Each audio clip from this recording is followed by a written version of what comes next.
Monsieur Suricate versus Macron. Chapitre final, l'énarque démoniaque. Notre petit mammifère, tremblant d'adrénaline ou de lactose mal digéré, son pack à protons en bandoulière prêt à tirer, s'avança vers le bureau présidentiel. Enfin, il allait rencontrer le plus terrifiant des esprits de la Ve République, Manu le Fourbe, entité bavarde et réformatrice compulsive.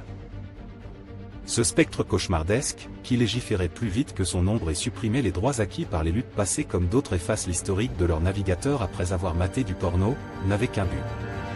Briser les Français comme il aimait à le dire sans rougir ni trembler du brushing. Monsieur Suricate poussa la porte monumentale du salon doré. Oui, ça s'appelle réellement comme ça, et non, ce n'est pas une vanne. Notre héros borderline pénétra dans l'antre du pouvoir, baigné d'or, de silence angoissant et de parfums d'imposture haut de gamme, et là, derrière un bureau qui ressemblait à une tombe Louis XVI, se trouvait Macron. Il griffonnait des circulaires internes, hilar, imaginant de nouveaux décrets absurdes à imposer. Il créait des lois comme un enfant cruel invente des règles à un jeu où lui seul gagne. Il ricanait en rajoutant des milliards à la dette publique. C'était son petit vice quotidien.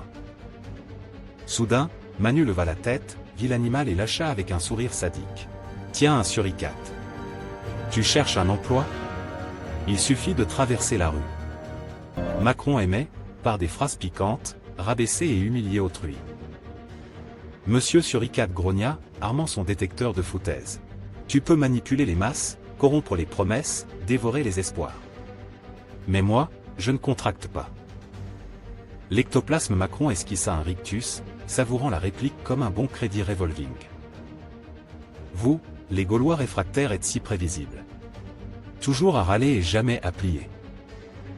L'énarque suprême, cynique, s'approcha lentement en lévitant légèrement au-dessus du sol, ou peut-être était-ce juste l'effet de son ego. Il étendit une main froide et bureaucratique, capable d'annuler les conventions collectives par simple contact. Le combat s'annonçait rude. Un duel épique, ou pas, entre le bon sens approximatif d'un insectivore vêlé sous contrat avec Spectrax et la glaciale mécanique néolibérale d'un esprit plus malin, sournois que Lucifer lui-même.